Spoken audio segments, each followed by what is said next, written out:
All right, welcome back to Judging Bouncing Balls. Jeremy, joined by Toby and our guest Mackenzie. Mackenzie, thanks for jumping on. Appreciate it. Of course, I'm excited. Yeah, so now, Toby, you know Mackenzie better than I do. Would you like to give a little introduction on how you met Mackenzie? Yeah, we were introduced, a couple years ago now, where she was training soccer players in a new twist that we haven't seen besides the coaches that we've ran through. And so she took Macy on, and it's been tremendous of what she's been able to do. I'd like to say my kid had talent from my genes, coming through the system, but she just needed to be honed in. And Mackenzie really took her, and we give a lot of credit for what Macy's been able to do to Mackenzie. And so that's been fun. She's got a great facility, and we'll talk about that down the road. But Mackenzie, why Yeah. don't you tell us a little bit about yourself and how you kind of got started in soccer? Yeah, oh gosh. So I'm Mackenzie. I am originally from Chicago suburbs. I've been playing since I was 4 years old. Obviously played all through my childhood and high school, played in college, and then actually played internationally for a little bit, a semester, and then played semi-pro. And kind of through all those endeavors, obviously it turned into a coaching role on the side. And then when I moved to Green Bay, I was trying to figure out what I wanted to do. And I again just took on a part-time coaching role. And from there, I kind of built the coaching role that I took on was to coach a U11 team. And then on the side, I would privately train players, and the clientele just grew tremendously. And then I ended up just finding that it was my niche and it was what I wanted to do 100% of the time. And yeah, now I've had MacRoc Athletic Development Center for 7 years now, since 2015. Um, and yeah, I started out of the trunk of my car, and now we have a facility and a bunch of equipment that runs the trainings, and a bunch of coaches that help run the trainings. And that's where we are. That's awesome. So you said you started this out of the trunk of your car. And was that legitimate or is that just a figure of speech? Did you actually like pull up with just open up your trunk? Hey, look what I got here. It's it's legitimate. I would actually travel Okay. all around northwestern or northeastern, excuse me, Wisconsin, like wherever, the word of mouth just kind of took off. So I was doing it locally, obviously in Green Bay, but then somehow it went down through the Fox Valley and even up through Iron Mountain. And now the Iron Mountain people, I had them come down to me. But I put a bag of balls in my car, some cones, and wherever I could find space in the summer, the seasons where I could be outside, I just would pick a field and say, hey, meet me there. And then winter got, which is when the transition of trying to find my own space kicked in, because the indoor space in the area was limited for the amount that I had taken on. So in 2017, I decided to rent some space out of my own and lay some turf down. And since then, we've built a brand new building that is more ideal and set in stone for what we do. Yeah, and that thing is, I saw the building on your website. It's phenomenal. Did I see it's about 8,000 square feet? Yeah, so it's it's 8,600 square feet. Yeah, so Wow. we went from actually the training space in the first facility was about I would say 3,000 square feet, and it was just kind of a manufacturing warehouse that I just made do, which worked and it was awesome, Okay. but it wasn't the end all. And we ended up just building across the street, just ideal for what we do and what we needed. And actually, I structured and built the facility around the type of equipment that we have, because that equipment is what runs all of our trainings along with our coaches. So I built it and measured it out perfectly to make sure that it fit each studio that was necessary. So it's built to suit exactly what we need. Okay. Yeah, that's awesome. It looks like a really cool facility. We'll put your website down in the show notes so people can go and check it out. But um, before we get into the business side, I wanted to just ask you a couple of questions about your background because you just went through a lot of different things that you experienced all the way from youth level to professional. Mhm. Similar to Kobe and I, of course, right, in our playing days. Not even close. But I want you to talk about that because obviously, this being a youth podcast about youth sports and kind of people looking to potentially go into that next level, and you went even a couple levels above that. What were some of the experiences you had in youth soccer? Like, did you know early on that you wanted to play at a high level? Um, Honestly, no, it's so crazy because I always think back if I was a teenager now and with all like the social media and what you see and what you're presented to, I Hmm. feel like my long-term goal would have been so different where like back when I was in high school, we didn't have Instagram and TikTok and Facebook like showing all the pros of if you went professional and all the perks Hmm. that playing professionally or playing collegiately had.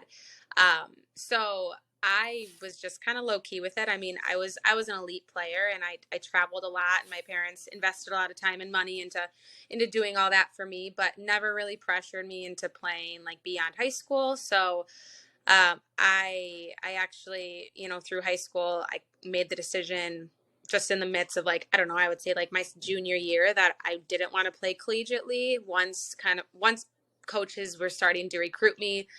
Um, nothing was really pressured. I saw that I was good enough, but at the same time, I didn't have a good look at what the future looked like if I did play. So I just was like, whatever, I'll just be done after high school.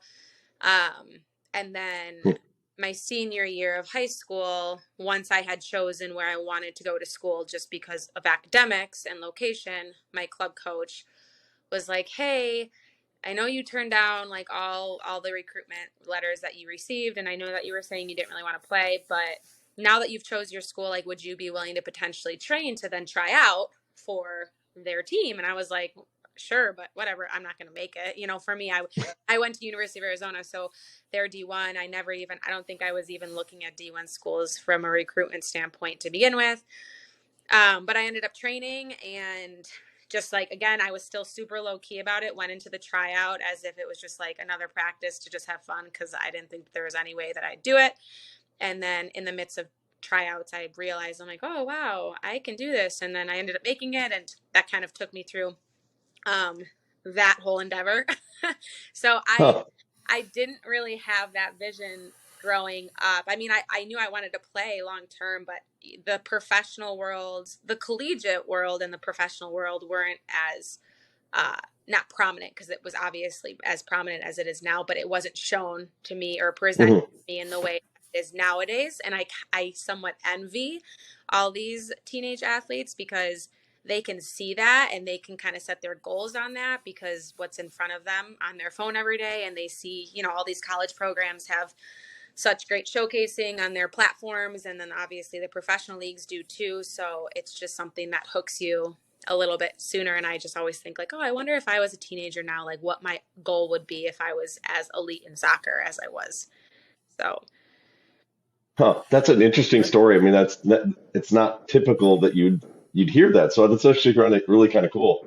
yeah, it's Um, I want to yeah, let's back it up. So Naperville, correct? I liberty. think it's Naperville, Libertyville. It's one of the So bills. close, right? What was your club down there? So I played for Greater Libertyville Soccer Association, but then it had at one point merged with Eclipse, which is well hmm. nationally. Um, and then like through the merge, actually at one point, like in the midst of my high school career, it kind of divided up again, and now the club is called FC 74. So it was kind of a range of different things. I would say all around, like generically, it standardly stayed as Greater Libertyville Soccer Association, GLSA. Um, so yeah, We played there once, I didn't think we? we Libertyville? played Eclipse. Yeah, I think we played Galaxy down there, didn't we? yeah, there's Yeah, I thought we were Is it in Libertyville. southwest of Chicago? yeah, there's a no. So Libertyville is no, like honestly like straight north of the city. Hmm. Libertyville has a huge complex, and it always has big tournaments. So you most likely have played there, and Okay.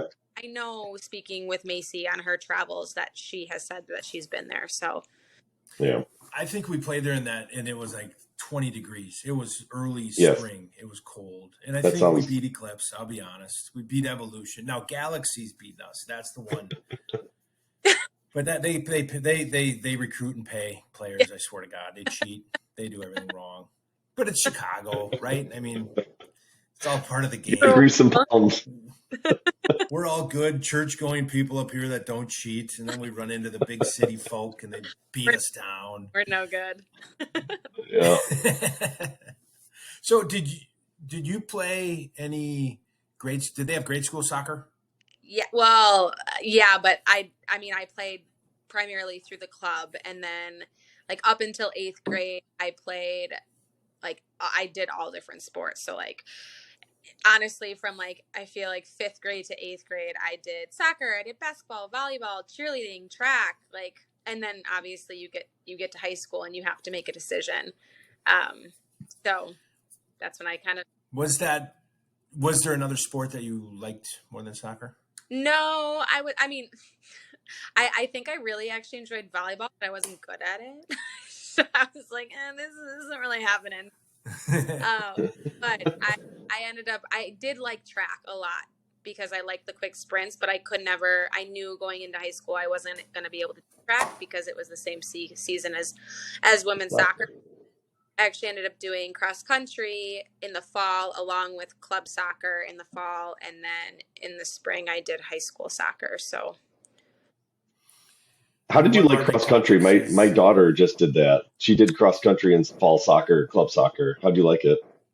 I I did it for soccer. Honestly, like I did it during club season to just like stay in or get in better shape. And I ended up being a really good runner. Like I went to state every year and my cross country coaches were like, oh, can you primarily run cross country? And I was like, running for fun, just to run.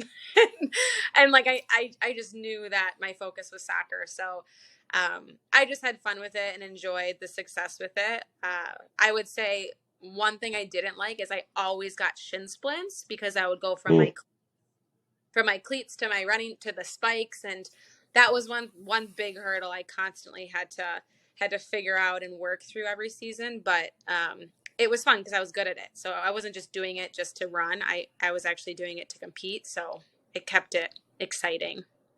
Yeah, that sounds familiar. I mean, my daughter's not a huge fan, but she's proficient at it enough that she did well. But she's like, man, I'd much rather play soccer. So Yeah. sounds familiar. Yeah. I only run when I'm getting chased. I'm going to be dead honest with you, and I stop doing things where people chase Does me. that When happen often? there's red and blue lights, that's the only time you run. A couple times, I'll be honest, we were young and we started pelting the bus with snowballs, and the bus driver chased Hey, us, and that's when I gave up my you running. play pickleball. That's pretty. Hey, I'm going to be honest, we had a 10-team tournament, or 16 champions. You Wow. Finally won the run. chip. You got to be pretty agile in that Right. sport. So Well, when you play with guys that are 48 and older, I'd like to tell you how amazing it is, but there's no video. No, bummer. no That's a way. shame. Yeah, it really is. It really is. If you watch TikTok like I do, pickleball TikTok, it looks nothing like that. Okay, I got to start watching pickleball TikTok. Apparently, I've never seen that, so I will put that on the to-do list. All TikTok.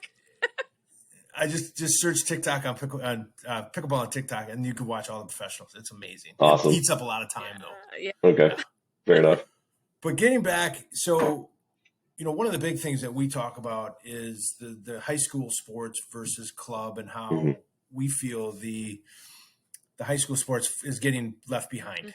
If you're an elite player or a top player, my neighbor is a hockey player. He hasn't played an ounce of high school hockey because he's already beyond that. And now the Milwaukee clubs are pushing through high school and making people play, not making, but they're having a season in the spring now for girls. So it's eating up high school. What I feel is the community aspect of sports, to play for your high school, to wear the crest and to have fun with your friends.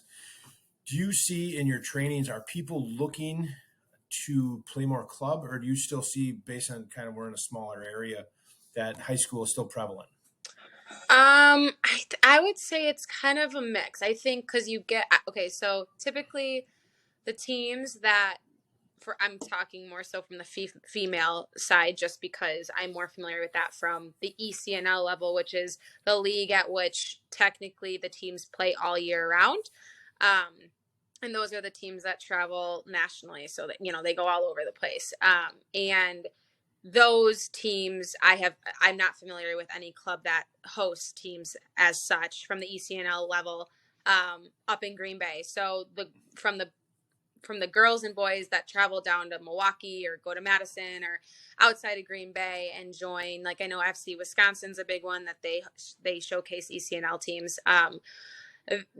So there's a select few that decide not to play at the high school level because their club team has decided collectively to stay together, and during, again, specifically the female season in the spring, not play high school and travel and go to all these college showcases. So I think I would say personally, from my experience up in Green Bay, I don't see the fact of the matter being that these players are deciding to play ECNL just because the opportunity isn't necessarily available locally.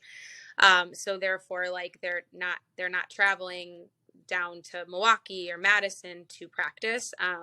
But I will say from personal experience growing up, that was a very big deal. In the Chicago suburbs, there's a bunch of, all the clubs pretty much have an ECNL level, and like half of my best friends decided to switch clubs because they found that the high school level wasn't as beneficial or elite for them to be able to be showcased to Division 1, 2, or 3 coaches. And it's kind of a matter of where do college, if you're speaking more at doing so because of trying to play at the collegiate level, like where do college coaches look?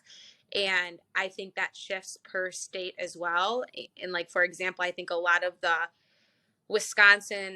smaller Wisconsin school coaches will actually pull more from high school programs, where I think the bigger schools will pull depending on, so if it's Madison and you're going to high school around Madison, right? Like the head coach of UW-Madison may be aware of a player in the high school system around town, but for them to pull from high schools elsewhere, I feel as though that I don't know how likely that is to be showcased and be seen at that level at high school. So I guess it kind of just depends on the situation. I was used to it in a different way just because I was in the suburbs of Chicago, and it's just a bigger community from a soccer standpoint. And I think it's cool because it's slowly but surely getting there, because you can see all these clubs making big leaps and bounds and providing more elite opportunities. But at the same time, the high school programs are doing the same and trying to get their players to stay during their seasons to then create camaraderie and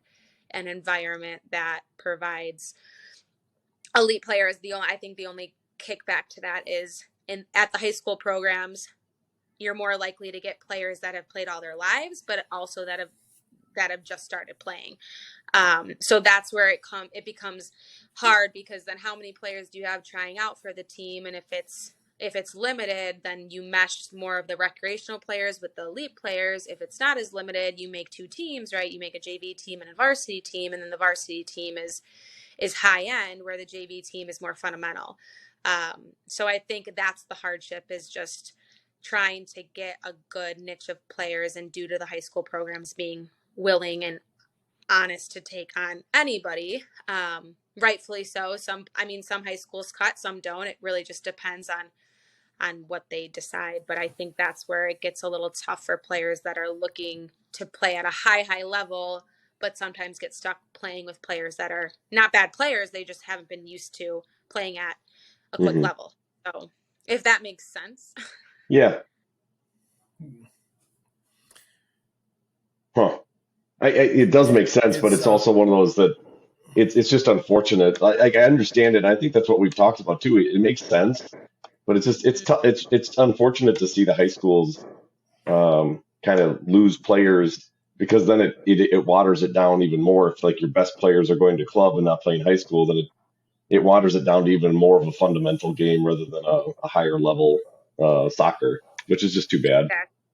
Yeah, and that's where, it's like, I don't know, like do you set a tone where when you get a big crew, let's say like, all right, so it's like senior year and you lose a bunch of really good seniors, but then like what are the players that you've built up over the years, and what's the tone that you're setting, and what's the Hmm. expectation? And I think that all kind of depends too on the size of the school, because how many kids are trying out. And if you're limited and you're kind of forced to just roster X amount of players, and that being you have to pull from a potential like fundamental core group, then like you said, I think that's when the more advanced players decide to pull away. Hmm.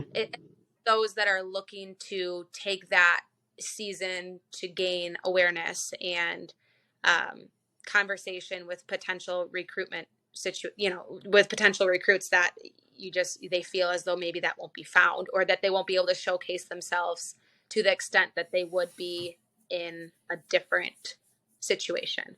Hmm. um, but it's like, how do you change that? Like, I think from just a program standpoint, as the coach, you you have to set that tone. And do you make cuts? I mean, are you making cuts? And then people look at you and say, well, cutting, like, why would anybody cut? Like, you shouldn't cut players. You should just create another team. And so I think that's where the riffraff and just confusion and frustration comes into play. I don't know. We always cut. Yeah. I mean, just don't get caught, right? I mean, just try not to. Try not to. We all got cut. We all got caught once in a while. I mean, I got caught. That was the biggest mistake of that coach's career. Yeah, I mean, it's like, that's the thing. It's like, you got to do what you got to do. I mean, to be honest, and it's just kind of part, like, when players or parents moan and groan about it, it's kind of part of being an athlete in any sport. But some people, just want to play soccer to have fun and just to play, and it's super recreational, and that's what some high school programs may, not that they necessarily want that, but that they feel as though that's all they could offer, so they'll just deal with it just because of the people that they have coming in. Right. So I think it's just What is this fun you're talking about? It's not fun. How far did you travel in your, like, so our daughters are 14? Yes, I don't know if Amelia's I 15. think so. Um, No, they are. how far did you travel at that age? uh I don't. It wasn't that long ago. You're younger than us, fairly younger than us, a lot younger than us. I mean, I'm younger than Jeremy. oh, are you? I mean, honestly, we kind of went all over. I would say, I mean, Orlando to California. I mean, across the country, and then we would travel obviously just through the Midwest a lot. It just kind of depended on. I went through a few different transitions with the club I was in, because the transition with ownership and management. So it, depending on like the team that I was playing for at the time and the decisions I made based on, again, when I decided to personally play high school soccer over ECNL, which a lot of my friends did, I decided to not take a step back in my club opportunities. I didn't join the team that was traveling all over the country. I was playing just more locally through club my high school years, and then through high school I was playing. So in high school I didn't travel as far because it was more just Midwest, because I wasn't going to the showcases across the country. So You're kind of a perfect example of what I would like to see, and it really depends on talent, then, right? I yeah. mean, there are kids like we read, like, and I follow on Twitter that I think they're in a different state every weekend. Yeah. I mean, And it is. as a 14-year-old girl, that sounds amazing, right? You're traveling, you get to go to Florida, but as you wonder what the value is, because how many of those kids actually, I mean, is the goal of a high level team D1, or is it college? Yeah. What I kind of ran into honestly, and this is like not sugarcoating anything, but once I was in college too, a lot of my teammates said like their parents spent all the money and spent all the time in the world to take them all over the country so that they wouldn't have to spend a dime for college, like aiming at getting them a full ride pretty much. And honestly, when I heard that, once I got to Arizona, I was shocked because I was never pressured by my parents to be like, I was lucky enough that they were willing to travel all over with me and spend the money and spend the time, but never did they make me feel like we're doing this because we're banking on you going off to college and getting a scholarship. So when I heard that, from my teammates, I was just like kind of in awe because it also somewhat drew the love of the game from them because it was more of a forceful situation. But Hmm. yeah, I mean, that's unfortunately, but yet fortunately, because again, you're fortunate enough to be able to do all that stuff and then as well be offered a full ride. But at the same time, when you get to that position, how happy are you? Like how much do you really want it or how much did you really want it? Well, I think that's the goal of a lot of athletes. I don't know how many of the girls on our team really even care to play beyond, but I think the goal, anytime someone's willing to pay for your college, I always told my daughter that there's more money in education than there is in sports. Mm-hmm. And so it'll be interesting, growing through the cheer family or whatever we'll call it. There were girls that they'd about one every other year would get a full ride to Louisville for cheer. And I've watched girls go from 5 years old through senior year, and then they quit their senior year because they're burnt out. Mm-hmm. I mean, and if those parents had a legit shot at getting a free education, if that's what they put their apples in one bowl, they're pretty disappointed. Yeah. Yeah. But it is what it is. The other thing I think about, you mentioned, Mackenzie, the amount of money that's spent traveling around. I can't help but think if you just took all the money you spent on paying for travel and you can just pay for college. It's like, what's the difference? So it's interesting that people put that much money in just to get a scholarship when it's like, man, you could almost just pay for it on your own with all the money you spent. So Yeah, exactly. And I don't know if some of it has to do with like the recognition that yeah, they this got. prestige, yeah, for sure. And which again, it's to each their own, like it is whatever. But Yep. biggest thing that I, as a coach and now as a parent, but I'm a parent of a 2-year-old, so it's obviously he's not involved in anything too crazy yet, but thinking Yet. mentality, believe me, I already take him to the facility and I make him do drills. Loves it by the way. Just like thinking about that, I feel like, you have to make sure that the athlete wants it. So Yeah. we run into these situations where I can tell part of the time when the parent wants it more than the athlete, and it never ends up, so I approach it. Like if you see a lack of urgency in an athlete, I just bring it to the parent and I say, let's sit down and talk, because I through a conversation with both of you, I want to figure out where, and I also don't want you spending a bunch of money on training when ultimately they're not getting much out of it. So, it's just important to make sure that the decisions are obviously being made by ultimately the athlete. Yeah. So Agreed. And I find, for me at least, and I think Toby, you're kind of the same way. I got to tell my daughter to pump the brakes. She'd be at a place like yours 5 days a week, trying to get us into a national league and spending all kinds of money if I let her. She just wants to do everything soccer. Let's quit every sport. Let's focus on soccer all the time. Like, honey, yeah, just calm down. Dad I know. doesn't have that many jobs. I can't do this. Just got to keep. You got to keep some stuff for her so it remains as exciting. Yeah, that's what I told her. I said, distance makes the heart grow fonder. This is why you got to play some other sports. And it's good too. Good to be a multi-sport athlete because it also like keeps them from getting burnt out, and Yes. just from a standpoint helps so much.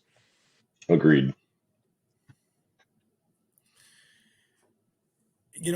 So you came, just to kind of get back. I got my questions right here, ready for it. Wow. So you came through high school, right? I know. I did a little homework here. I took some time. I probably spelled about 14 words wrong on this text. Let's not worry about it. I watched Mackenzie text me her email today, and it took 1 second. It was like, that'll take me all day. But you downplay your talent, and I because you talk about how you were looking at some schools. I mean, U of A is a pretty big school, right? Mm-hmm. That's a smart kid school because ASU is the party school. That's good job, right? No, I'd have been an ASU kid. I'm telling you. Like ASU is a very good school. I will say that, but we'll keep it as is because I went to U of A. So exactly. So you wanted to get out of the Midwest? Yes. And leave all this. You have right. Where we haven't seen the sun in like months. Yes. My wife just told me that she hates Wisconsin, so I don't know where we're moving. Probably Clintonville. Oh God. But did you have sisters? Yes. Did they leave too? Are they older? One's older, one's younger. Okay. Did the older one, like I always try to figure out, like my sister stayed in the state. I ended up staying in the state. It's like if one can make the jump, it kind of sets the table for mom and dad to accept, 3,000 miles in between. Yeah. So my older sister went to Dayton, Ohio. So not that far, but then my younger sister went to Auburn University. So I would say we both went out of state, or all three of us went out of state. I went the furthest, but it's funny because when I was in the midst of being recruited and all the schools that were looking at me and the schools that I was looking at, aside from the schools recruiting me, were all in the Midwest. Besides, like, I actually through high school was always said I wanted to go to Boulder because I wanted to get out, but like Boulder was like the only school outside the Midwest that I was like, oh, I want to go. But so it was last minute, honestly. My parents got a brochure for U of A in the mail, like silver lining. I don't even know why it got sent to us. And my parents are big golfers, and they're like, well, do you want to just go on a trip and check it out? I'm like, whatever, sure. It'll be a vacation. And when we pulled on campus at 9:00 at night, like the downtown, and it had all the lights and palm trees, and it was January and people were walking around in sandals. I was like, I'm going to go here. And I'll be honest, that sounds like University of Stevens Point. Yeah, it's like spot on. The only people walking around in January in sandals are drunks.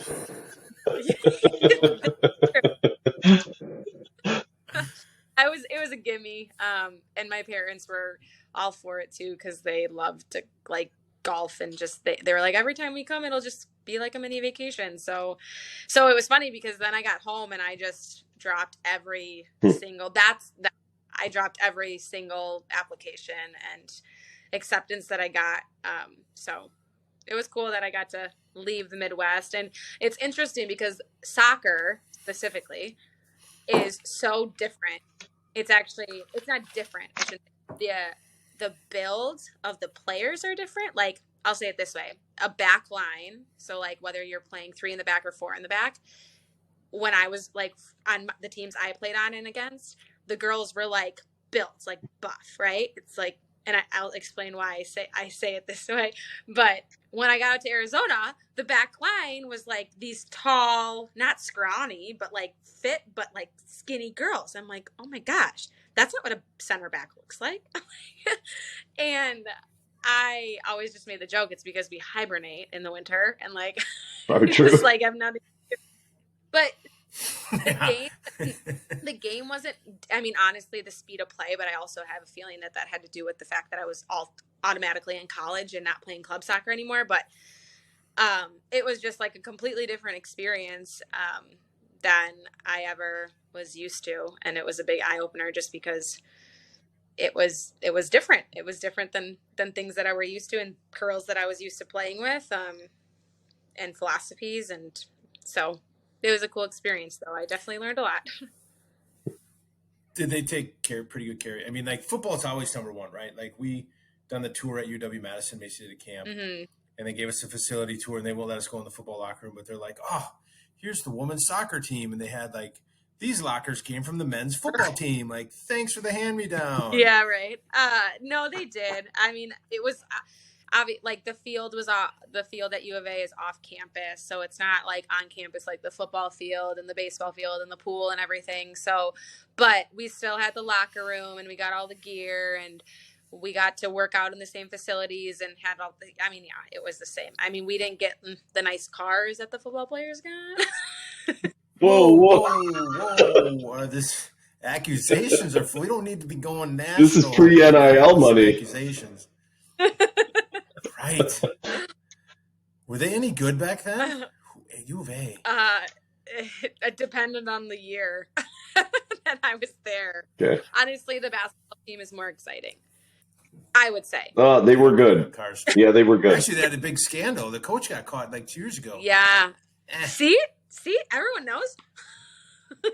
And now it's legal. So I know exactly. Hey, let's talk about that for a second. If you were in college today, would you go after the NIL money? I mean, would I've seen some female athletes do it. They tend to be more, from what I've gathered, just like social media, really good at social media and maybe putting out either engaging posts or maybe they're just really attractive. But I mean, would you go down that road of the NIL? Like, could you see yourself being an NIL person? I don't know. If you asked me back then, probably I'd probably be like, yeah, just because you didn't know what came along Sure. with it, really. But now that there's like so much competition in the social media world too, I honestly, and just again being like mature enough now to understand like how it could Sure. benefit you, also how it could like wreck, like mentally, like just throw you down. I don't know, honestly, that's a good question. I don't, off the top of my head, I'd say no. Okay. But I think that like also something that if I was being offered some like being able to be in, you know, here's $1 million. Sure. Make money off of it. I mean, probably. Yeah. Fair enough. Yeah, especially at that age, you're not going to turn down money. You're not going to be like, oh, no, thanks. You're pretty much building your personal brand. Right. So, and that's a reputation you can carry on, and that can lead into so many other opportunities. So I guess it just depends on how I would look at it. But yeah, fair enough. Did you have more fun back? Like, was college more of a job? Because I hear college athletes talk about their sport as like it is a job. It is weights. It is studying. It is practice. Does it ever get too much? Or like, why am I doing this? Or did they keep it light and make it worthwhile? It's a lot. It depends on the level you play at, honestly. And like I played in New Zealand for a semester, and it was totally different. Like I played through at the university that I studied at, and it was totally different. So it depends on, I mean, I also believe that the way that you are held accountable and your expectations also depends on money and your scholarship and your position on the team. But from like a collective standpoint, I mean, my freshman year was literally, you had a set study hall. We woke up at 3 a.m., practiced, school, study hall, lifting, practice, bed. So, but wow. That's any pro. I mean, at a D1 level, that's how it works. And it is your life. And it like that schedule may sound miserable to people, but at the same time, it's also glorious, right? Mm-hmm. Like you have this like set timeline for everything that you do, but you also get a lot of things that come along with everything. That when you're walking on campus, people that aren't student athletes don't get, and you realize that in that moment, like how lucky and fortunate you are. But then there's times you're like, God, I wish, or I wonder what I'd be doing right now if I didn't have to go to practice tonight. So it depends, and it's not. I don't put it that way because it like wears you down, and it's meant to be like you're in prison. Because I don't think that that's the right term to put towards it. It's just a matter of I mean, if you do have a full ride, let's say your college is being paid for, what is the expectation in return, right? But it's not like it's not a matter of the program being like you have to be miserable because of that. They provide all the amenities that they provide, and then you get education, but then at the same time you also get a bunch of recognition. And um, it also depends on the coach too. Like, what's the atmosphere that they provide? What's their philosophies? What's their motives? What are their goals? And I think that's one thing I actually tell athletes all the time during the recruitment process is you got to get to know your coach before you decide on a school, because ultimately your coach is the one that's going to be taking care of you. Like, that's the person you're going to see every day. They're going to be technically your parent there. At a certain level, they're going to be the ones to tell you what you need to do. And if their morals don't align with what you believe or want, then it's not going to be the best situation. And sometimes sometimes you get unlucky because you get recruited by a coach, and then the coach gets transitioned out of the program, and a new coach comes in, and things shift and change. And how do you work yourself around that? But yeah, I guess you just don't just make a decision based on location or size or how cool the school is when it comes to playing sports, because your experience is really dependent on who's in charge. Makes sense. So the transfer portal is big today, right? I mean, if you're not happy with your team, if the transfer portal was in your era, which wasn't that long ago, would you have switched, or did you like the U of A for all it had and you enjoyed everything about it? So I actually have a little interesting of a story, but I will say, so my freshman year, there was 11 or 12 of us in the whole class. And by the time my senior year rolled around, we had 2 girls in that class left. Wow. 2. Wow. Yeah. So it was an interesting experience. I ended up stepping away when I decided I wanted to play abroad. So you couldn't play at the D1 level and obviously then travel around the world to play abroad. So that was my junior year.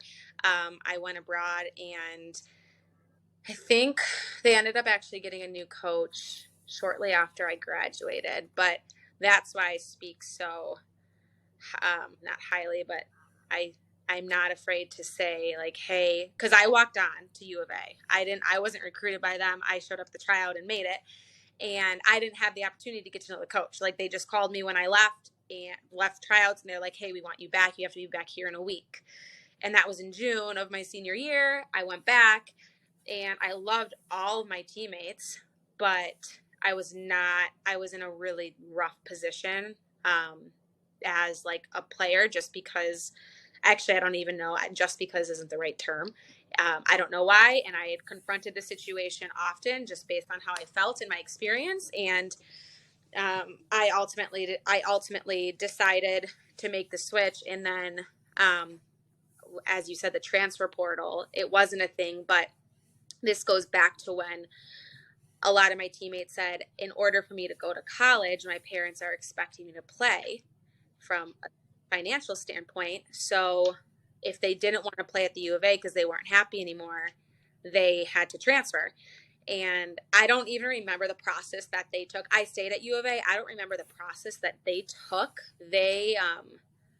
I'm assuming that it was just contacts being made through conferences, and they all transferred. Like, some went to San Diego, they all pretty much stayed on the West Coast, but some went to San Diego, some went to Oregon, some went to ASU, and yeah, they transitioned out because in their eyes and with their family situations, they couldn't just go to college to go to college. Sure.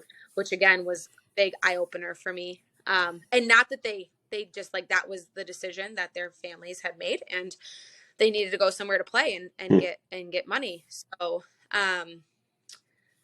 yeah, it's an interesting story, but that's why it's so important. It is so important for you to spend time getting, and the girls that I ended up playing with that did have full rides and scholarships committed their sophomore year of high school to U of A.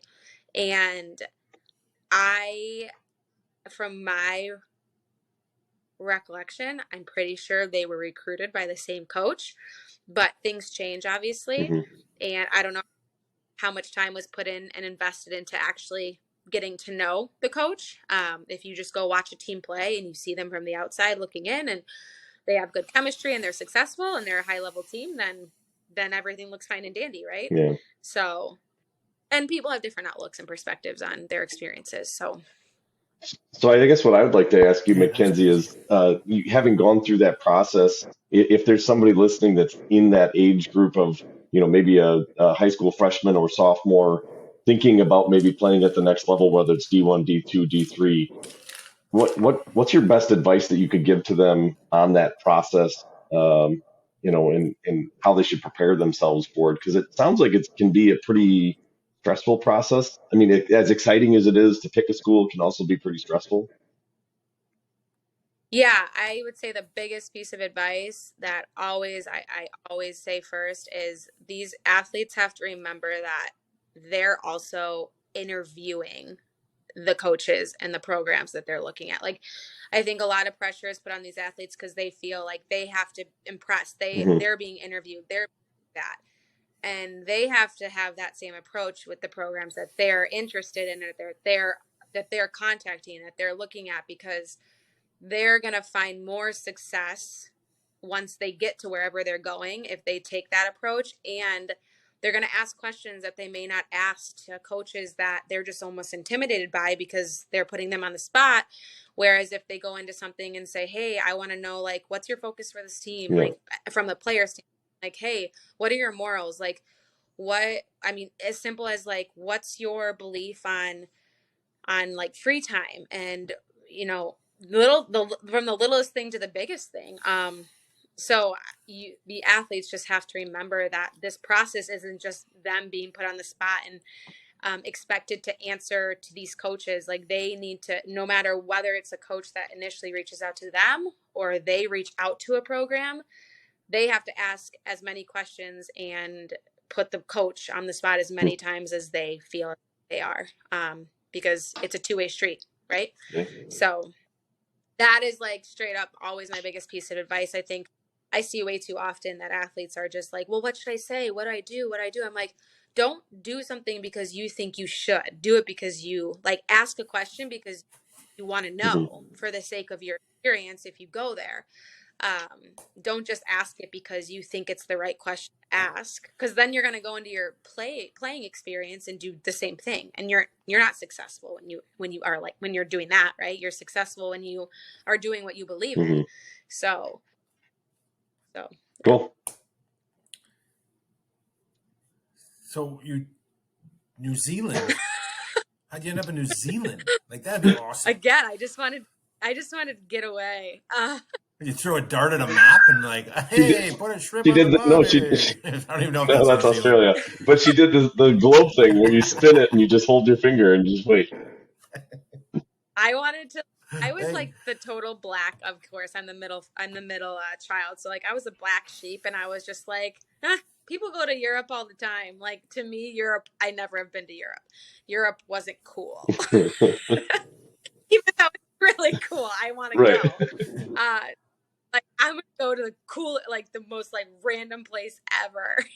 And I don't know. I'm also very outdoorsy. Like, I love the mountains, and it was English. Well, to an extent, the native language there is not English, but for the most part, it was an English speaking Right. country. And I was like, oh, so yeah, I went to the University of Otago in Dunedin, which is, like, there's two islands to New Zealand. So the university I went to was the most southern university in the Hmm. world. Um, it's really down there. you said you wanted to go south, so you did manage. I did. Yeah, and then I obviously traveled, and I was out there. When I was out there, I actually also went to Fiji, which was That's awesome. awesome. Um, So, but then Good Lord. I played for the university, and it was just a totally different experience. It was cool because the coaches at the university really, American soccer is highly recognized.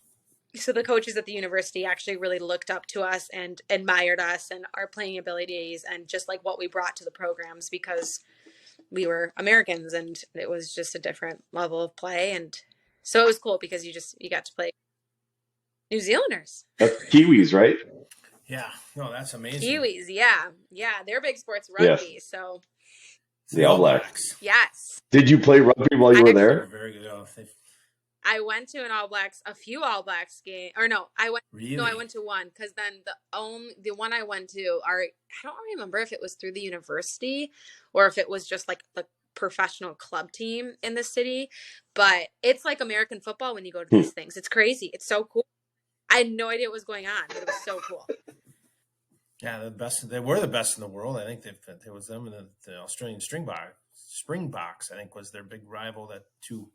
Yeah, that'd have been amazing. Yeah, it was cool. I recommend it if you ever want to get. Well, Fiji's on my list. I'll be honest. Get out of town, New Zealand. But my kids play sports, so Fiji's way down. So did you ever do? I don't think. What do they call it? The haka or whatever? Can you do that? That'd be awesome. You should do that at training. The haka, yeah. That was what they've done. They did like before even soccer games. It's intense. That's awesome. Like, yeah, it is. It would be neat to see like natives do it. I've seen high school kids do it when I coach rugby, and it was like, yeah, this ain't quite the same. Yeah. When you go, like, obviously coming like internationally, and when you first get there, like through the program, they have all these experiences set, and you go to like the native villages, and it's crazy. I'm like, oh my gosh, but it's legitimate. I mean, it's a thing. That's cool. Yeah.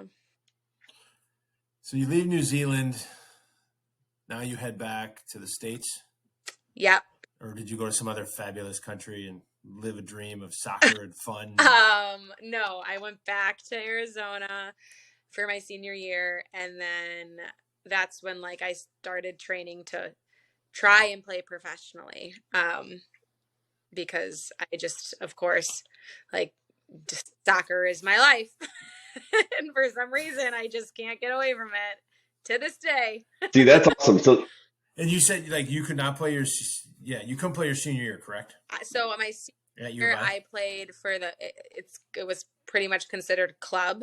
So it was actually a few of the girls that played D1. And we actually, through the club team at Arizona, we traveled all over the country still, honestly, super cool. Like for nationals, we went to Little Rock, Arkansas. No, actually, we went to Memphis. We flew into Little Rock, Arkansas. But so it was actually still a really cool experience, and it was cool because it was one of those things where it was still super high level. But I got back to campus and was like, "Cool, I'm 21. I can go out." It's great. So the lifestyle was different. So I got like a little bit of everything, but then it was kind of also a blessing in disguise because I realized that I wanted to still, like, I don't think I would be where I am today in my career if it wasn't for making that transition. Because I don't think I would have, one, tried to play professionally, and two, I just think I would have been done, worn out. So yeah, so I tried out for a few pro teams in Chicago, in Kansas, and I thought that there was one more. And I ended up making the reserve team in Chicago. And then following year, I made a semi-pro team in Colorado. And then the following year is when I moved to Green Bay. And at that point, I had decided my soccer career was, when I moved to Green Bay, I was like, I'm moving to Green Bay from Denver. Like, what am I doing? One. And two, but it was for love. Right. It was for love. I'm happily Mackenzie, come on. It's okay. Chicago. Let's just map this out. Right. Chicago, Arizona, New Zealand, Arizona, Colorado, Green Bay, and the Bay of Green. Like, wow. Like I could have totally mapped that out. I know. I saw it coming the whole time. I know it's interesting, but I made the decision, and it was the right decision, obviously. And now, but then That's good you say that, right? I'm kidding. However, like the past 2 weeks, my husband and I have said, like, all right, can we get our work situation set up so we can leave for like a month next winter and not be here in January? But big goals. But yeah, so then when I got to Green Bay, I was like, oh, I'm done playing soccer. But then Glory, which is a semi-pro team that played in the same league as I played when I was in Chicago, kicked off, and I got to play again for a couple of years. And like last year I was a practice player because I just wanted to be a mom. I didn't really want to travel all over. So I still, again, somehow found a way to fit soccer in. That's awesome. So you know Abby Genza then, which is a Stevens Point native. Awesome. Yeah, I've played with her. Yeah, the first year she played with us, and she actually has trained at MacRoc. She actually worked at MacRoc last summer as a part-time Okay. coach. Just That's so cool. Yeah, yeah, my daughter always kind of looked up to her. My daughter at the time, that would have been a few years ago. My daughter would have been like, I don't know, 10 or 8 to 10, somewhere in that range. And it's just she always thought Abby was really cool. So yeah, that was small yeah, world. like such a bright light, like such a happy, outgoing person. She's great. She's a solid defender. Yes. So That's awesome. So let's see. So that is it's such a cool like story. I think that's awesome. It's just not your normal typical. Like, what was it? Were you drafted at all? to play, Okay. no. So I didn't. I technically, like, because I didn't finish off Division 1.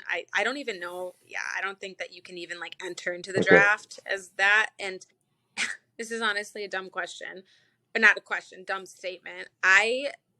This is one of those things where back even in college, like I didn't even know if the draft was a thing. Like it was a thing because there was the professional world, but there was nothing.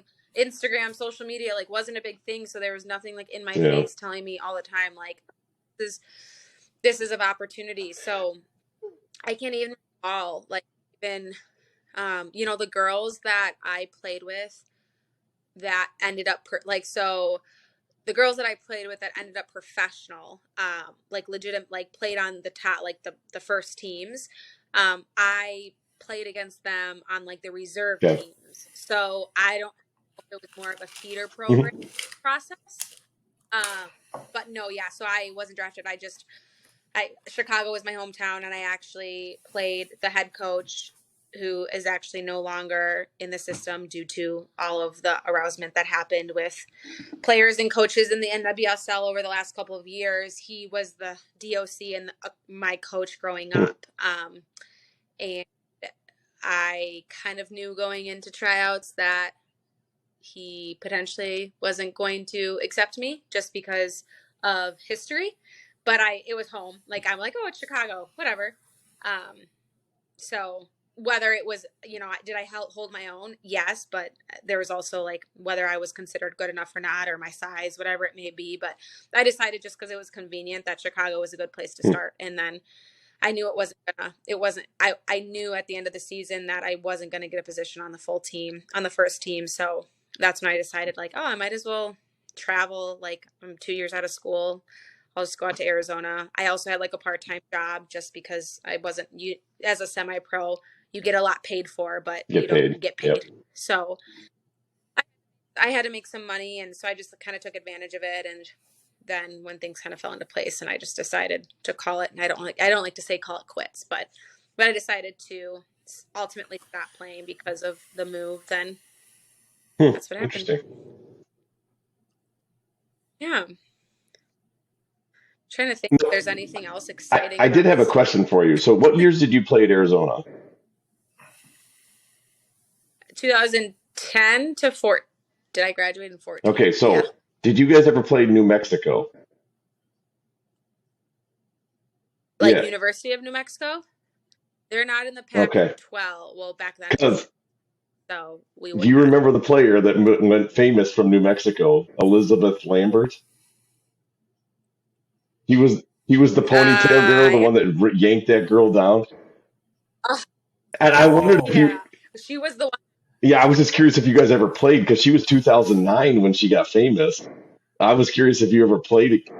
I, that was like one of the first social media things I Yeah, remember seeing. Yeah, no, we never we would have never played them because I mean we played out of conference teams, but I'm they were in a oh, different bummer. conference. I So wanted to hear about all the the dirty things she did. interesting. It was funny when I looked at where you played. The first thing I thought was, "Oh my God, I think that's where that girl played." And then I looked it up. I'm like, "Oh, they didn't play at the same school, but at the same time frame." It was because she was 2009 to I think Yes. 11, something like that. So Yeah. Oh my gosh, I remember that like vividly now that video. It still comes up randomly yeah, on social media it like all the does. time. I saw it the other day. It came up like about a month ago. I'm like, "Oh my gosh, I forgot about this lady." But yeah, Yeah, I don't want she kind to of be lost her. it. no. Apparently, apparently Oopsie. she has gone into anonymity, and I don't blame her because after that whole thing blew up, she kind of fell off the map, like stopped using social media, did like, and I don't blame her. Like, there's even question about like nobody even knows where she lives now. Which again, if I were her, that's probably the way I'd want it. So Yeah. Oh gosh, yeah. I mean yeah, nowadays for holy sure. buckets. But anyways, I was just curious if you ever had any. Did anything like that ever happen in your playing days? Like just somebody kind of went off tilt and just Oh, there is some dirty like I mean some players' tempers are just horrific whether it was towards the ref or towards other girls. It was funny because I did play with a lot of um like one of the girls on my team was from Colombia. One of the girls on my team was from or I don't think she was from Spain. But she came from like a Spanish background. We had a few girls from Mexico, and like so when they would get pissed, oh my god, they would just like language that we had no idea what they were saying, but but you they knew could it say wasn't it. good. But oh yeah, we knew it wasn't good, and just the way that they reacted was, I mean, hilarious, but also not necessarily acceptable. Um, so it was funny just because it was like all different cultures mixed. Okay. But I mean, yeah, you saw stuff all the time. Just I will say, I guess I never saw like that, a rough ponytail yank, but maybe some pulling of the jerseys, but that's Yeah, it. it's funny. My wife was a defender on a team at UW Stevens Point, and when she played, it was always the way she ran. Her elbows were always out, and that was like even today when she runs, her elbows are still out. She's always that's just jockeying for position, and so I'd see her kind of throw one here or there when she's playing because that was just kind of the way you told the offensive player that you were there, right? You just kind of gave him a little elbow. Yep. Little nudge. Yeah. There's no way. Your wife is the kindest person on earth. There's no I have way seen she her was knock like down a that. lot of people, but I will say this: she did help people back up after she knocked them down. But she Of knocked a lot of course people she down. did. She That's was that's like Macy, Toby. Macy's like the sweetest soul on earth, and she can be aggressive, but then she'll be like, Yeah, "Oh, I'm so sorry." right. Like, oh we no, always used to joke with Sarah. Oh my god. We always I'll used go to sit joke with her like down. just once we wanted her to knock a girl down and be like right in her face and like stay down, bad word. But she never did anything like that. So she's way too nice. Oh Yeah. my Well, I'll be honest, Mackenzie. I didn't know your whole story. I knew somewhat about you, but you've managed to live like the incredible dream. I'll be honest, right? I mean, you turned high school into U of A to like I don't even need my daughter listening to this because she's like, Dad, I think I'm going to go far, and then I'm going to It's this. more experiences for you. That's right. I know, actually, it'd be fantastic. But your story is amazing. But now you're in the Bay of Green, happy with a child and running a business. So when did because like you said, and I remember seeing pictures where you literally were at a park training a kid with cones, put it back in your car. When did the thought process really like, hey, I'm going to invest Yeah. in a location? And I remember talking to you early on how you I think you did really something smart. You didn't affiliate yourself with a club because there's multiple clubs in our area, and you never said, "Hey, I'm part of De Pere or Howard Hurricanes back then." You made very neutral. I think that probably helped your business because you would have shut down 70% of the city. If you were with De Pere, we'd have been like, "No way, Yeah. like no way." Yeah, But go ahead. go ahead.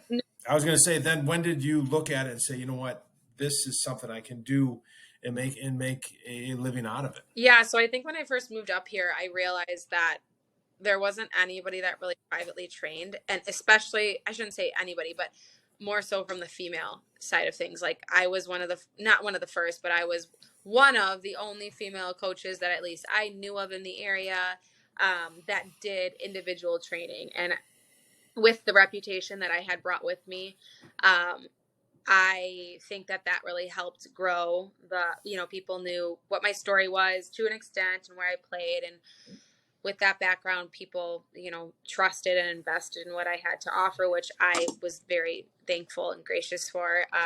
And then I realized how big of a niche it was. I was coaching the U11s, and then I was also helping out at the high school. And I realized, like, I knew just being a soccer player all my life that coaching was going to be in some way, shape, or form a part of my life. I decided that through doing both at the same time that I really enjoyed the one-on-one side of things, just because in a group setting, I saw all these little things that I wanted to fix in players, but in a group setting, it's harder to do so.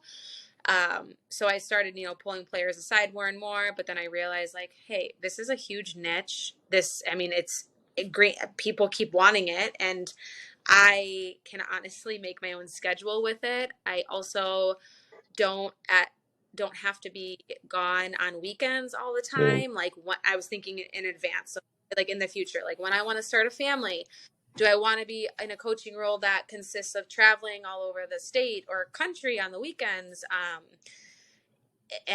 Or do I want to just was I still training on the weekends? Yes. But at the same time, I could ultimately decide, like, hey, I'm not training today. I'm not going to schedule anything. So I just started thinking about the lifestyle that it would offer me, and then what I really, truly enjoyed, and the relationships that I had built through it.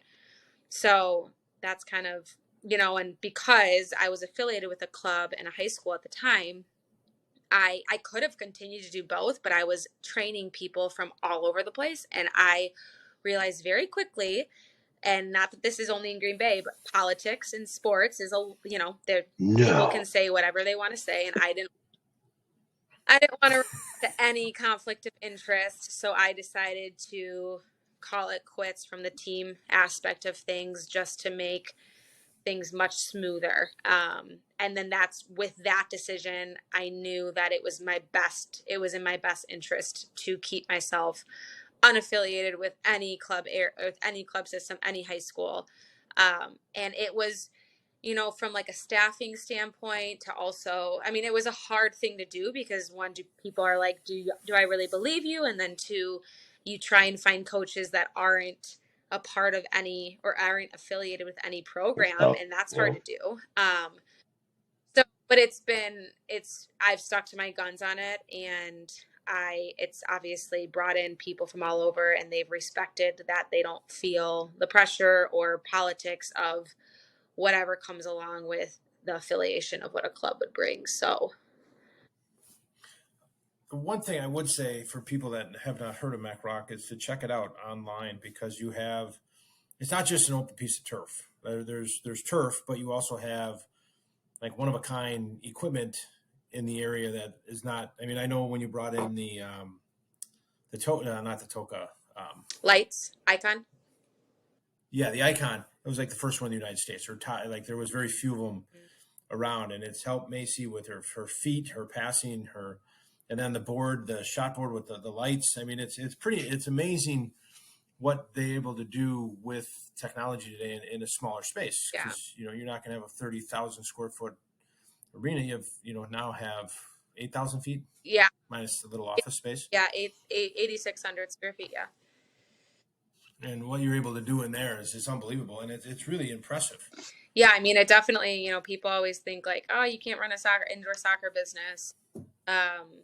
like, because what happens in the winter or what happens in the summer, but that's what, like, the niche and the brand, I decided to just brand I wanted to pull the brand away from me, because again, when I started having a family and when I started wanting to step away a little bit, I didn't want the business to die. So that's when I made the decision to start investing in equipment that could ultimately be the brand of the facility. And it's driven itself well thus far and continues to do so. And I just decided, like, there's no reason why, like, you can be as successful in a training in a small, tight space, sometimes even more successful, because it trains you to keep your touch so tight. And instead of I don't so And I will say too, also the coaches you brought in, young college players. yep. Skylar's been fantastic. I think Bemidji State. Yep. Hannah, and then some GB play, and they've all been great. Now you've had some young gentlemen join you for the boys side. Yeah. Yeah. And a lot of energy and. Yeah, we get people, I mean, obviously, if they're currently playing in college, have played in college, have played professionally, are playing professionally, we try and find the people that are still really involved and active, just so that they can relate to our athletes more. And not that, like, an older coach wouldn't be able to do so, but I think there's, especially in a one-on-one setting, when you have to be physically active with the player, there's something to be said when the coach can hold their own. So, yeah. Yeah, that's awesome. And I see there's a lot of different levels that you can do just for the people that want to get started with the training.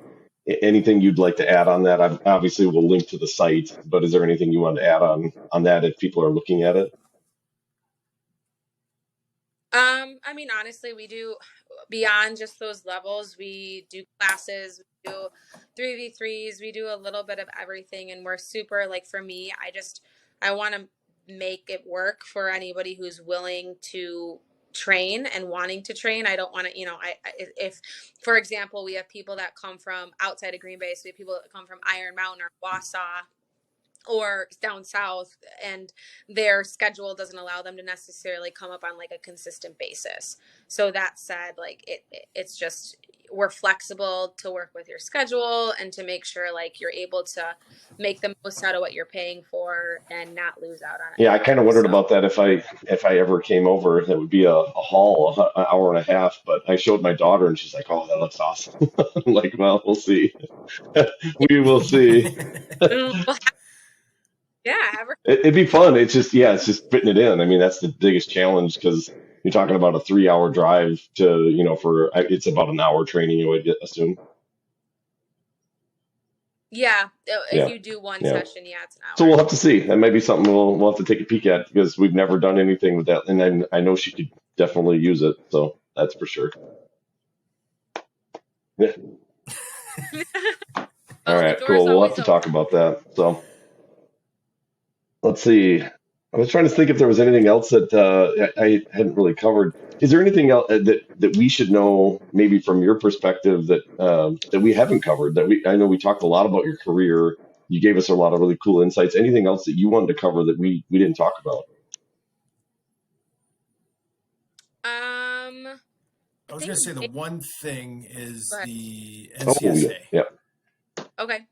on the recruiting side, because we had Jason Chaplin he coached lacrosse last week. He informed us kind of on the personal side of how to reach out to coaches. Now NCSA you can explain it a little bit better than I can. Yeah, so it's pretty much just a platform that athletes and coaches can create profiles on. Well, from the coaching standpoint, it's just really schools that partner up with NCSA that then coaches, our athletes sign up in the program, and this is for any sport. It's not just for soccer. And you just fill out all of your information. So your height, your weight, your fitness, like your mile run, your GPA, you write a little personal statement about yourself, all of your upcoming events, all of your references. You upload film of your games. So literally everything that you want a coach to know about you. And then it's really just, it's kind of like Facebook or Instagram. Like, I know a lot of coaches also use Twitter for recruiting. So it's just another platform. The cool thing about it is And we partner with NCSA to just help that recruiting process come along for athletes. And one of the biggest reasons why I really wanted to get involved in it and just have it, as obviously like any athlete can do Twitter, TikTok, however they decide to go about their social media endeavor with that. But with this, like, coaches can actually filter in, all right, I want a defender graduating in 2024 that has a mile time. Like, they can get super specific. So like from like mile time to how complete is their profile, where do they want to go to school, like what area of the country are they interested in, what major are they interested in. So then, like, let's say like my information fit all the criteria that the coach like filtered out. Now, like, so let's say it goes from like 10,000 kids to now they filtered in my graduating year, my position, and if I'm left foot dominant. Now it's going to take me down to 5,000 kids. And then if they filter in something even more specific, it'll take you down to 600 kids. So it's cool because instead of you as an athlete necessarily just reaching out or going to all these shows to present yourself, coaches can actually find you. And then from like the player standpoint, I also like to say that it's kind of like how do teenagers thrive these days? Fortunately, but unfortunately to an extent, like when they get a like on Instagram, when they get a view on TikTok, when they get seen on Facebook, like that's where they find like, oh, cool, like I'm getting recognized. So through NCSA, it'll say like University of Madison, Wisconsin liked your profile or started following you, or Lawrence University sent you a message, or University of Arizona viewed your profile. And you get all these notifications, and then whether there's schools that you know about or you don't know about, like, it also opens the door, and it opens the idea of a school that a player may have not even ever thought of looking at just because they never were aware of it. So like if they see, University of, like, or like not even University of, or just like, I don't know, if it says Lawrence College, and I'm just thinking of Lawrence because it's in Appleton and it's just like a school that just says Lawrence. It doesn't say anything about Appleton or Wisconsin necessarily. They're like, oh, where's that? It's interesting. So that's another cool thing because it kind of boosts that athlete's confidence in a way of like, oh, people are looking at me. People are interested in me. And then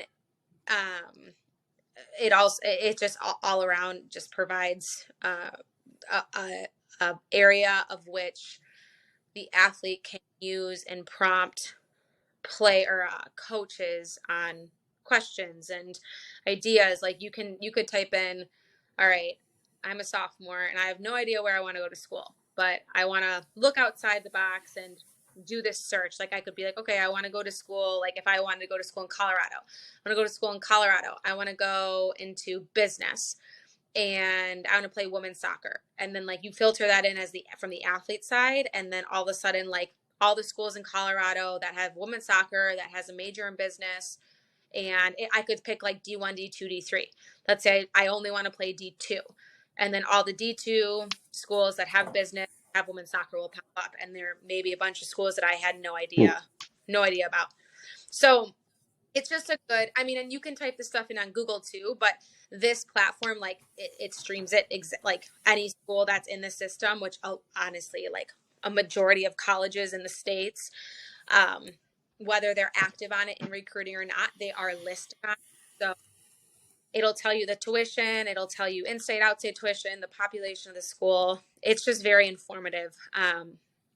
And I will say the number one thing though is the way that coaches can filter things to then find you, and then also just what the athletes get out of the recognition that they ultimately like. I get athletes all the time. They're like, I can't play college soccer. There's no way. And I'm like, okay. I remember saying that myself. And I'm like, why are you cutting yourself short? Like, what's the point? Why are you saying that? And then they sign up on NCSA, and all of a sudden, like, a year goes by and they have way more confidence because they're like, I'm sharing emails with all of these schools and whether they're generic emails to be like, hey, come to our camp, at least it initiates the idea of, hey, come to our camp. So there's, and there are other platforms out there. NCSA, I would say, is the most like predominant one that is nationally known. So, and we've had a good experience with them.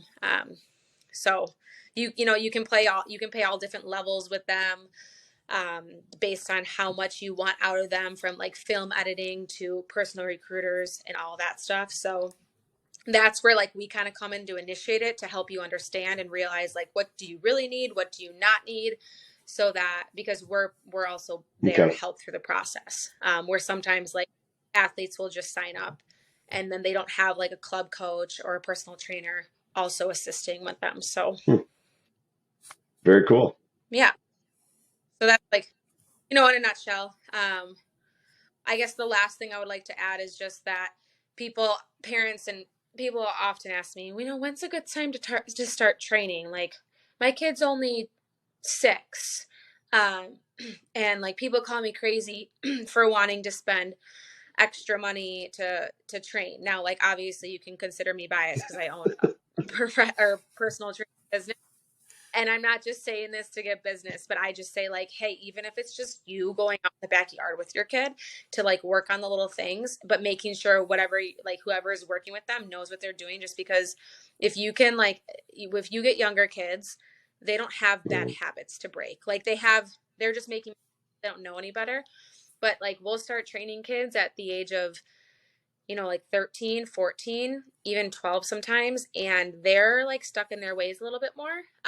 And not that the coach that they've had prior to wasn't a good coach or whoever they've learned under, but things are overlooked. And that's the reason why we do what we do. So, it's never too early to start, because I love coaching young kids, because it's like fair game. Like, you could tell them to do anything and they're up for fixing it. Where when you get an older player, you tell them to fix something and they're stubborn. Like, it feels uncomfortable to them. And like our motto is, in order to get comfortable, you have to get uncomfortable. So as a young kid, when your body's still maturing and you're growing, everything's uncomfortable. Like, nothing feels right. So there's no complaints, right? Like, but when you're a little bit more mature and you're used to certain movements, then you start doing something different, it's a little bit of, frustration and complaining because it doesn't feel right. I don't want to do it that way.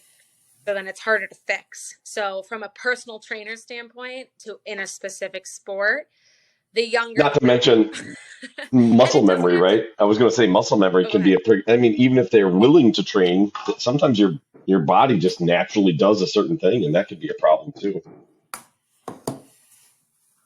Yeah, exactly. So it's just a matter of whether they play soccer, but just getting them involved in different activities so that their bodies become more athletically sound it's so beneficial. Because, people like will call you crazy if you are one-on-one training as a young athlete, but if that's like, some kids react better in a one-on-one setting, some kids react better in a group setting. I mean, you're not crazy if you do that. And especially days, you're not crazy if you do it. It's really just placing focus in areas early, getting the athlete, honestly, all around. It just does the athlete better, because it just helps them focus more and respect their peers more and understand like constructive criticism a little bit more. So yeah. I noticed to the south of your building, there's a section that we could build a pickleball court in. I'm just saying, there's a lot of people looking for pickleball courts. It's so funny that you say that, because I was leaving Bellin today, which is our sports medicine partner in their workout facility. And I was like thinking about where a pickleball court could go in their facility. And then I was thinking about like, oh my God, it's so crazy that you said that. And not that I would do this, but we built the building as such in the area we did to be able to add on. And I'm like, okay, if I add on, do I really just want to throw more turf down? Like, what would I actually ultimately do with it? And pickleball is like, it's such a hit now. Like, I mean, how could it not take off? There's only a few courts around in the winter. I'm telling you. I know. I drive all the way to Seymour. Ooh, it's like gold, Jerry. Gold. It's right. Pickleball. That's awesome. Maybe you should do it. You get a whole new clientele. You can sponsor me for Hey, it. put a little bar on one side. I can bring my talents. Yeah. I can bring my talents. You could be You could be the trainer, Toby. Oh, that's got me written all over it. How to here and play pickleball. Put a bar in? That's how you Yeah. really get the pickleball people. Hey, I would say that for sure. That's awesome. Well, great. Well, yeah, thanks for having me, guys. I could talk like all day on this stuff. So when Toby told me that he started a podcast and what it was about, I was like, can I be on No, it? I'm glad you are, and I'm sure we're going to eventually do a returning guest. So we definitely have more topics that we could cover, but yeah, I think we land the plane here, and we'll maybe circle back to some areas at another time. That'd be awesome. Yeah, for sure. Cool. Well, I'm always here, and I actually with again like with what I'm doing, I would love to get in touch with you guys about interviewing you down the road because I think it'd be cool to help market what you Well, guys yeah, are doing. appreciate it. So And if somebody's interested in looking, I will put the link in the show notes. But otherwise, it's MacRoc and it's adc.com, correct? Perfect. So I'll put that link in the show yes. in the description so people can get to it right away. But yeah, check out the site. There's a lot of really cool things there, and if you're interested, there's a lot of great information there about all the memberships and the events and the playmaker kits. Oh, that was the one thing I did want to ask you if you got a couple seconds. This playmaker kit, tell me a little bit about it. I see it's kind of straps onto your shoe if you're a soccer player, and it actually tracks like your touches. It tracks all your involvement. Do players actually wear this during a game? You can. I mean, you pretty much just explained it. So it's a sensor that goes in a strap around your cleat, and all of our athletes wear it in every single training. Um, and you can wear it in a game. They're acceptable. So there's just a different tracking system as if you choose like training mode or game mode. And then, yeah, it tracks touches, percentage of left foot, right foot, kicking velocity, passing, accuracy, your speed, the amount Wow. of sprints, the mileage, the time. Honestly, everything. So we just added it as another like data tool for us to, it's a good piece to keep it, players competitive with one another because we'll have like a player of the month for player makers. So who had the most sessions, who had the most touches, who Cool. had the highest kicking velocity, like with their left foot, right foot. So you can, and if on it, like you can buy them through our website. You can buy them on Player Maker's website. I mean, we have a ton of people that just use ours because when you come into the facility, you can, we have them for anybody to use. Everyone to use that has a one-on-one session. So Hmm. Macy wears them every single session. But then like if a player ended up buying their own because they wanted to use them outside of MacRoc for games or different trainings, but it's all on an app. So when the player's in, like Macy has the app on her phone, and she, like if she were at her house right now, she could pull it up and see all of her past sessions, and then she could see the leaderboard Hmm. compared to other players. So you don't have to have actual sensors to look at your app and look at all the data, but in order to record it, you do. So That's really cool. yeah. So settle this argument in my household. What is the typical, and I know this is just off the top of your head, mileage run in a soccer game? What are you seeing? Okay, see, Eight I'm miles. right then. My son's like, no way. He's like, no It's way, no way. 6. I'm like, they say it's 7 to 10, and he's like, no, not never, no way. And I'm like, I don't know, that's what I hear. But so now I'm gonna yell at him. I'm like, okay, you're under the age of 12, the field size changes. No, So we're talking big that's field. That's what I want to different. know. Big But field. um, yeah, on average, I'd say, again, it changes Sure. via position as well. But on average, I say it's 8 miles, and just from my tracking and experience, So it's it's a pretty normal legit. Toby workout.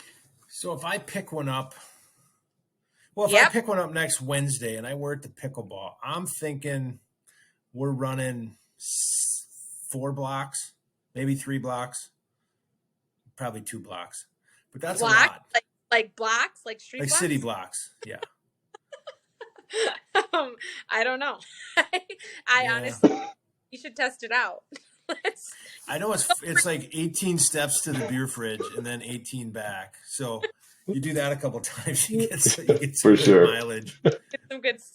I mean, hey, if you ever want to use the player makers to track your pickleball. No, I get made fun of enough. I'm not I going love down that road. Well, I actually that I may just put them out there you when I go. play pickleball, and I'll let you know. Please do. Well, that's really Please cool. do. So anyways, the long and short, Oh, yeah. there's a lot of awesome stuff on MacRocADC.com. So go check it out. I'll put it in the show notes. But thank you very much, Mackenzie, for being on. Learned a lot tonight, and it was great to hear your story and all the awesome travels and experiences you've had. So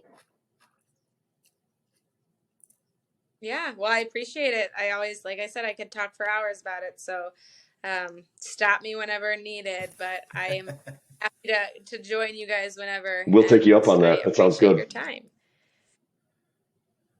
Awesome. Sounds good. All right. Have a good hang All on right, for a second guys. here while we end this. All right. Okay. I don't want to mess anything